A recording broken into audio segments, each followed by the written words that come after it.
Actually, I've told my wife's mother that both my parents died of illness. The son I raised alone said this to me with a smirk. I was stunned, unable to comprehend what he was saying. Today was his wedding day, and I was just about to go and greet his fiancée's parents before the ceremony started. Since there had been no meeting between the two families, I hadn't had the chance to greet them until today. As I was caught off guard by what my son said, I couldn't grasp the situation and felt bewildered. "What are you talking about? I'm supposed to be dead?" I asked him. He answered triumphantly, "Yes, my wife's family is wealthy, and they're not the kind of people someone poor like you should meet. I hated the idea of them having to deal with you, so I buried your existence, you know." "Then why did you invite me to the wedding if you wanted me to be considered dead? My being here would be inconvenient for you," I countered. My son burst out laughing. "Maybe to torment you. I wanted to make you suffer. Of course, you're not allowed to attend the ceremony." Oh, this is so funny. His mocking laughter reminded me so much of my ex-husband. Feeling a chill throughout my body, I suddenly became calm and looked at my son with cold eyes. He continued to laugh, oblivious to my reaction, and blurted out, "Now I can finally cut ties with the grandma I hate." At my son's declaration of disownment, a smile inadvertently escaped me. I'd been waiting for those words. My son looked puzzled. I firmly told him, "As you wish, let's sever our ties. I'm leaving now. My name is Tiffany. I'm 52 years old. I have a husband whom I married after an office romance. His name is David. We worked in different departments, but David was a celebrity in the office. So I had known about him since I first joined the company. This was because David had a handsome face and a friendly demeanor, which made him very popular among women. I had been quietly attracted to David from the beginning. One day, there was a joint drinking party with David's department, and that's where we quickly hit it off. David and I happened to be from the same hometown, so the conversation flowed easily, and we really clicked. Soon after, David confessed his feelings to me, and I vividly remember feeling over the moon with this unexpected turn of events. Of course, I accepted, and that's how we started dating. My relationship with David was going perfectly. He was always calm, and we got along so well that we never even had a single argument. Then, exactly 1 year from when we started dating, one day, David took me to a well-known restaurant with a beautiful night view. As we were nearing the end of our meal, David, looking nervous, began to speak. "Tiffany, I'm truly happy that I met you. If you're willing, would you marry me? I think we could make a great couple," he said as he opened a box with a ring in it, creating a scene straight out of a drama. With tears of joy, I accepted, and he placed the engagement ring on my left ring finger. Soon after, we registered our marriage, had a grand wedding ceremony, and received blessings from many people. At that moment, I felt like I was the happiest person in the world. I had no doubt that David and I would live a happy life together. However, my hopes were quickly shattered. Right after we got married, David began staying away from home, claiming he had overtime work or business dinners. Moreover, the once kind David suddenly became distant and indifferent towards me. "Hey, David, can you come home early today? Let's have dinner together. I'm thinking of making your favorite beef stew," I'd say. "Shut up. Just eat by yourself. I think I'll be late again tonight." "All right, I'm off to work," he'd reply, slamming the door as I stood alone in the entryway, confused by David's sudden change. I couldn't comprehend what was happening. Since David wanted me to, I had quit my job to become a full-time homemaker, and I spent my days alone at home, tirelessly doing housework. During these lonely days, I was thrilled to discover I was pregnant. I hoped that maybe David would come home earlier once our child was born. Time passed, and 3 days after the expected due date, I gave birth to a healthy boy we named Eugene. David, holding our newborn Eugene like a treasure, was moved to tears. Seeing him like this, I thought we could live happily as a family of 3. However, he soon started staying away from home again and stopped contributing much money to the household. Suspicious of David's actions, I decided to take a drastic step and follow him. After leaving Eugene with my parents, I followed David after he left work and saw him stop in front of an apartment. When he rang the bell, a beautiful woman came out from inside. David and the woman smiled at each other and went inside together. He was having an affair. As I reeled from the reality before my eyes, something inside me snapped. After that, I acted quickly. I used my savings from before I was married to hire a private investigator to look into David's activities. Soon, they gathered evidence that David was having an affair with that woman. Apparently, the woman's name was Jessica, and she seemed to be his classmate from college. I confronted David immediately to demand an explanation, but he was defiant. "Yeah, that's right. I've been with Jessica for years, long before I married you," he confessed. "But you know, Jessica is high maintenance and hopeless at household chores, so she's not really suitable as a marriage partner. In contrast, you're plain and domestic, which made you perfect as a wife in the sense of a housekeeper. That's why I married you. Plus, my parents were nagging me to get married." David's appalling words left me feeling devastated. Who else would marry someone ugly like you? Have you ever looked in the mirror? Someone at your level getting married to me. There had to be a catch, right? With that, David burst into laughter. Was he always this hideously joyful? Is Jessica the reason you stopped bringing money home? Somehow managing to muster my voice, I asked. Exactly. Jessica's into the latest trends and loves fashion, so she's always asking me for bags, cosmetics, and stuff. Honestly, her looks and body are top-notch, but it costs a fortune, David boasted, his face smug and vulgar. "Please, let's get a divorce," I finally said. David snorted in disdain. "Yeah, whatever. I never loved you or anything. Oh, what a mistake marrying you was. It was all meaningless, just a waste of time." David never apologized. Instead, he continued to hurl abuse at me until the end. After that, I demanded alimony and child support from David and divorced him. However, David, who always liked saving money, soon fell behind on payments. He seemed to have quit his job and disappeared, so I couldn't bring a lawsuit against him. All I could do was pull myself together and focus on raising Eugene well, trying to forget about David. When Eugene turned 1, I placed him in daycare and managed to find a job, starting to work again. From then on, I raised Eugene on my own. It was tough managing work, household chores, and childcare all by myself. But I did my best not to let Eugene feel the strain of being raised by a single parent. Until he finished elementary school, Eugene was a well-behaved, mother-loving child. Though he was a bit mischievous, he had almost no troubles with friends, and we managed to live quietly and peacefully together. However, when he started middle school, Eugene began to verbally abuse me. "Useless old hag, it's your fault I have to live in poverty. My life is a mess because of you, damn old hag," he screamed, unilaterally directing these hurtful words at me.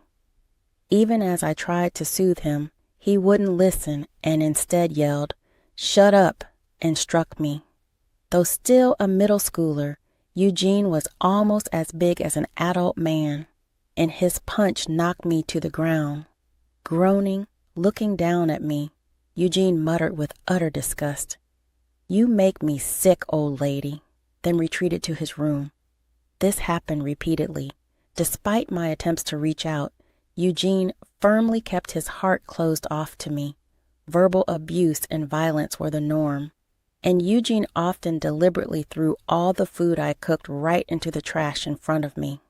Seeing my shocked expression, Eugene laughed maniacally, his face resembling his father's when confronted about his affair. Tired of Eugene's behavior, living with him became increasingly painful for me, and gradually my affection for Eugene faded away. Still, I felt a responsibility to take care of him until he was an adult, so I scrimped and saved desperately to gather funds for his college expenses. Eugene got into his college of choice and began living on his own. Hag, you're going to miss me leaving. Oh, you're going to live a lonely life from now on, and don't you dare forget to send me money every month. If you're even a day late, I won't let it slide, he said. Eugene seemed to think I would be lonely without him, but that couldn't be further from the truth. I was genuinely relieved that Eugene was moving out. After all this verbal and physical abuse, I was honestly surprised he still thought I loved him. It seemed he truly believed parental love was unconditional, but that's not always the case. Even parents are human and have hearts. Continuous, terrible treatment from a son can extinguish any feelings of love. Since Eugene left home during the spring break before starting university, I have been living peaceful days. I never missed a month of sending money, but Eugene never bothered to thank me with even a phone call. However, that was fine by me. I didn't want anything more to do with Eugene. Years passed, and Eugene graduated from university and got a job at a certain company. One day, 3 years after starting his job, Eugene came home for the first time in a long while. "Hey, Mom, long time no see. How have you been?" Eugene, whom I hadn't seen for years, had a gentle smile. "Ah, yes, I've been fine. And you, Eugene, have you been doing well?" I asked, somewhat bewildered. It had been a very long time since he had called me Mom instead of hurling insults. "Yeah, I'm working hard. I'm in sales, so it's tough, but I'm hanging in there, man. I never thought working would be this hard," he said with a laugh, almost as if he had returned to the kind son he used to be. After catching up a bit, Eugene started. "So, Mom, I want to apologize. I was really harsh to you during my student years, wasn't I? But you know, it was my adolescence. I was going through my rebellious phase, so it couldn't be helped." His words, excusing the verbal abuse and violence as teenage rebellion, were hard to accept. However, I chose to remain silent and just listen to what he had to say. "I really am sorry, Mom. I'm sorry, truly sorry. No matter how many times I apologize, it won't be enough. But I'm really sorry," he said, bowing his head. "Are you really sorry?" It was the first time I had ever heard an apology from Eugene's lips, so I was taken aback. "Yeah, I really am sorry. Sorry. I'm 25 now and finally an adult, and I've come to realize just how terrible the things I did as a kid were. I'm sorry." As Eugene repeatedly apologized, I softly told him, "It's okay. I got it now. If Eugene was truly remorseful, I thought I might forgive him. I no longer had any affection left for Eugene, but I was willing to accept his apology." "Thank you, Mom." Eugene's face brightened instantly, and he beamed with a full smile. "Actually, I have another big piece of news." "Big news?" I tilted my head, curious about what it could be. "I'm getting married." "Really?" I was surprised. I hadn't imagined Eugene getting married, but then again, Eugene was already 25 years old. It wasn't strange for him to decide to marry at this age. "She's someone I met through work. Her name is Sarah, and she's really cute and a great person," Eugene said with a happy smile. "That's wonderful. Congratulations," I said. As I congratulated him, Eugene's smile seemed to twist slightly, looking insincerely smug, which gave me a bad feeling. Indeed, my intuition was about to be proven right. "Mom, I have a favor to ask." "What is it?" I felt uneasy inside but asked calmly, "Could you give me a wedding gift? Look, I just apologized for my past behavior, so we're even, right? You're my only parent after all, so a little celebration money would be appropriate. I mean, even though we live poorly, you must have some savings, right? Please." As I listened to Eugene's words, I felt a chill in my heart. So this was his true intention. His earlier apologies were just to wheedle money out of me. He wasn't truly remorseful. Eugene looked at me with expectant eyes, and I internally sighed deeply. I could have rightfully sent him away without a word, but I thought not giving anything for his wedding might be too harsh. So, as a final act of compassion, I decided to give him a checkbook with a few thousand in it. It's not much, but take this check. Eugene received the check from me, overly delighted. Yay, thanks, Mom. Well, I've got what I needed, so I'm heading out now. Oh, I'll get in touch about the wedding details. A few days later, Eugene called to inform me about the wedding date and location. Make sure you're not late on the day. Wait a minute. I got the time and place for the wedding, but isn't there going to be a meeting between the two families first? I haven't even met your fiancée, Sarah, yet, I asked, because it's usual to have a meeting between families before the wedding. Eugene started laughing. Oh yeah, the meeting. Well, her parents are busy people, so it doesn't look like it's going to happen. We'll just meet on the wedding day. All right, though I felt uneasy about Eugene's attitude. I thought it must be unavoidable if they were busy and accepted it. Okay, I understand. What about Sarah then? Sarah's also busy, with all the wedding prep and stuff. Oh yeah, she's going to bridal beauty treatments and all, so it's fine to meet her on the wedding day too. All right, if Sarah and her parents are okay with that, then I don't mind. And so, I ended up going to the wedding day without having met Eugene's fiancée or her parents. As I arrived at the wedding venue and was about to greet Eugene's fiancée's parents before the ceremony, I was called from behind. Hey, Mom, where are you going? I turned around to find Eugene. I was going to greet your fiancée's parents, since we haven't had a family meeting yet. I haven't had the chance to greet them. When I said this, Eugene coldly snapped back, There's no need for that. Who said you could just go greet them on your own? But it's just polite to greet them, I replied, confused. Eugene smirked cruelly, much like he did in his student days. My fiancée's parents aren't the type of people a poor person like you should be greeting. Her family is wealthy, from a completely different world than you. Saying that, Eugene looked toward the entrance of the venue and waved to someone. Hey, Dad, over here, over here. Following Eugene's gaze reflexively, I saw the last person in the world I wanted to encounter walking toward us. Eugene, congratulations on your wedding. The grinning man was my ex-husband, David. Why? I was speechless. I had no idea Eugene and David were connected. I was stunned. David. David looked at me and scoffed mockingly. Long time no see, Tiffany. You're as plain and ugly as ever, getting older and all these wrinkles and spots. You're totally an old hag now, aren't you? LOL. But hey, you look younger than I expected. I thought you'd look even more miserable. It seems you haven't changed at all. I meant his character, but David, misunderstanding, laughed happily. Right. I'm making an effort to stay young. Still a handsome guy, right? I'm still irresistible to women, right? Exasperated, that was all I could manage to say. Thanks for coming today, Dad. Eugene smiled at David, and David returned a beaming smile to Eugene. They ignored me and chatted amiably.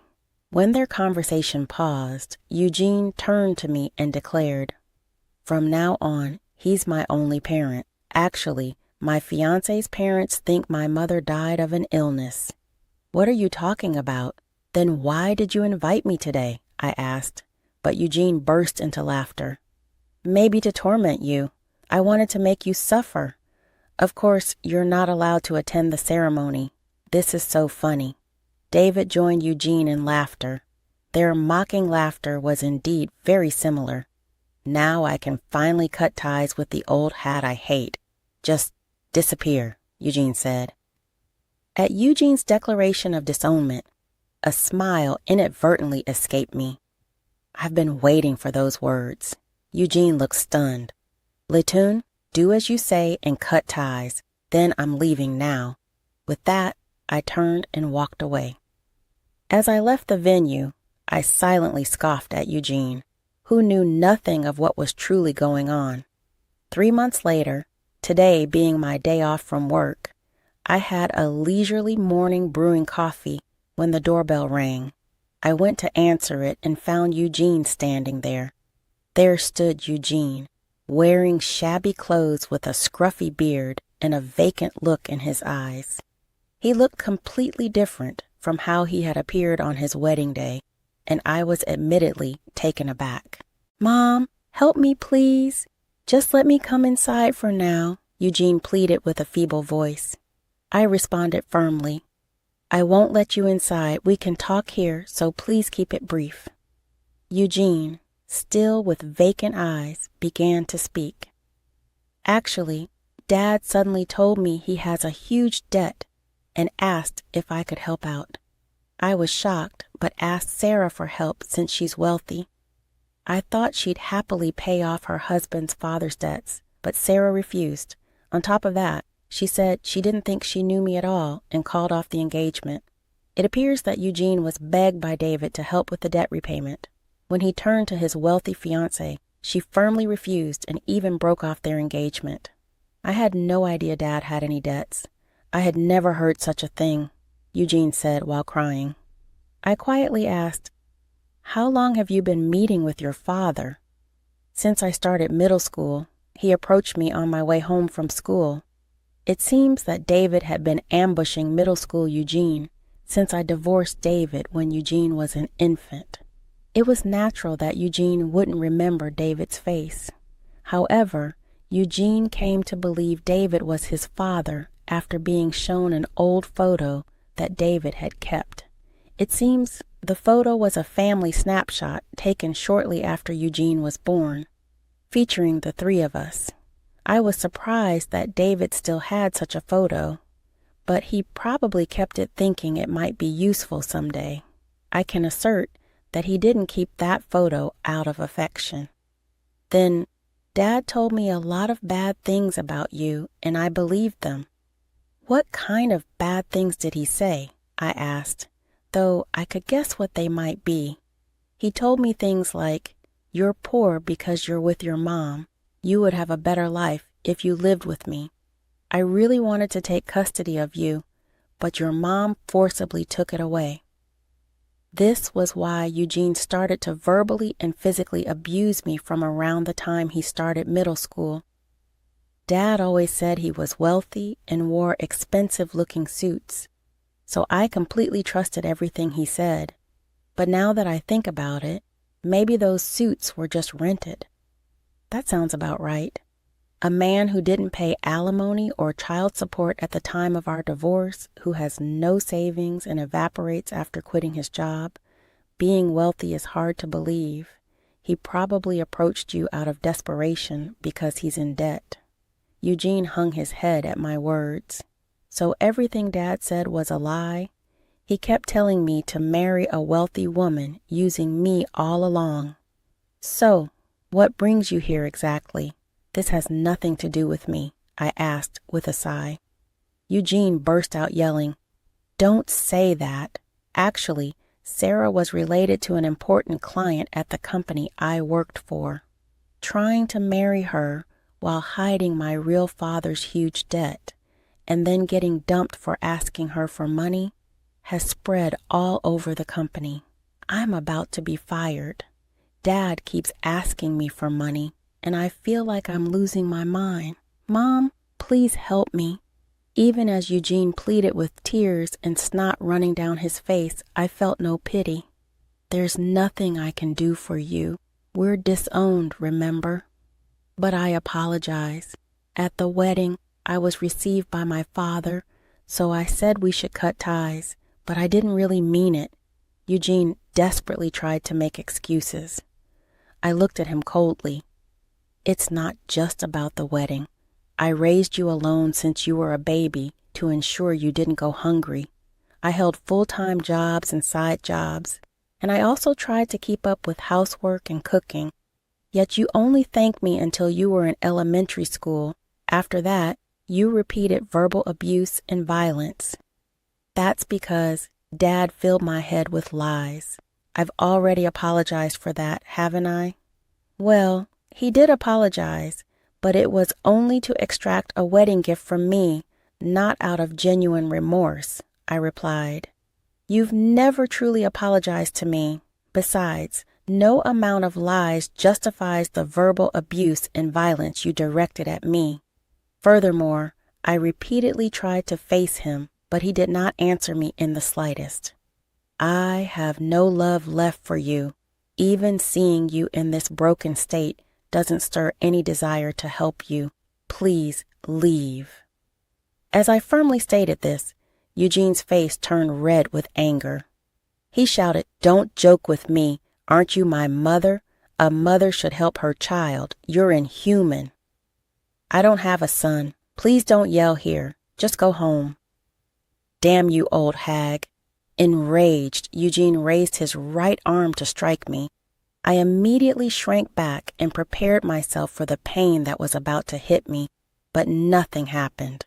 No matter how long I waited, when I cautiously looked up at Eugene, he was groaning, "Ouch," and clutching his right shoulder.